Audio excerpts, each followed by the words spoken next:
In June this year, Ministry of Works and Transport suspended the automated express penalty system following widespread complaints from motorists about the way it was being enforced, prompting the government to review the system.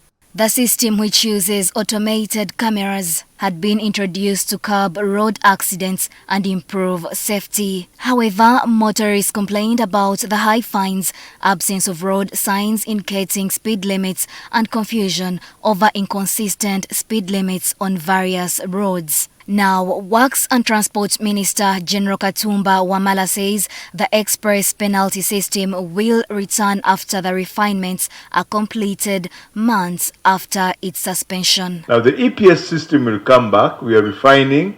We did realize that the EPS had some flaws, among some of which was, for example, one, that our speed limits on the roads as given by engineers was not in consonance with the cameras.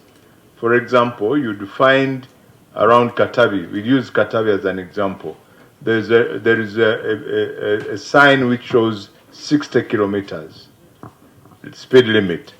The camera was charging people at 45. So there's a mismatch there. So we are trying all those will be corrected. General Katumba says the government is also reviewing the payment methods and the fines. He notes that despite the public concerns, the system had brought some level of sanity on the roads. We are looking at the rates, the charges which had been meted out. Are they affordable? But also the payment system. Should I always go to the bank to pay for a fine? Why can't I pay from a mobile phone, for example?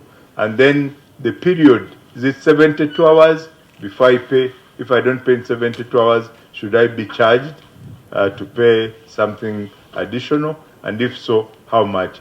Because actually, it had brought some discipline, especially in the city.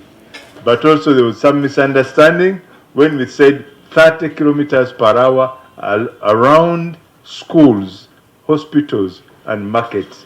Now, all of you went 30 kilometers everywhere.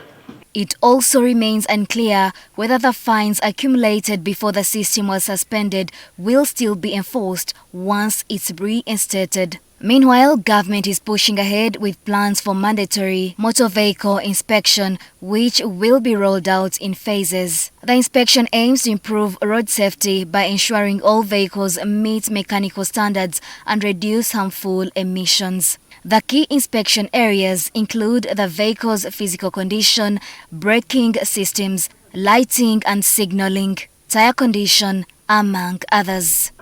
Commercial vehicles will be inspected once every year. And these include goods vehicles and passenger service vehicles.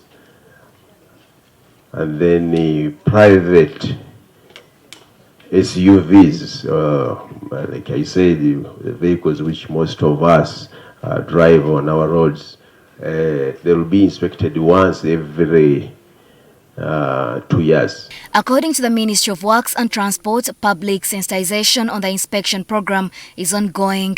Inspection of government vehicles started in October with vehicles under the Ministry of Works and Transport. Inspection of all government vehicles and voluntary inspection for private vehicles is set for this month and will continue after commencement. Inspection of commercial vehicles begins on 1st February, while inspection for all private vehicles will start in March 2026 and continue thereafter. Encourage people to book for vehicle inspection services before they come to the facility. Government says it has also devised a solution for motorists who pass inspection but later swap tires and other components onto vehicles that were not inspected. During the inspection of these vehicles, we are going to note down the particulars of these tires in terms of serial numbers and then attach them or align them to the vehicle which has been inspected.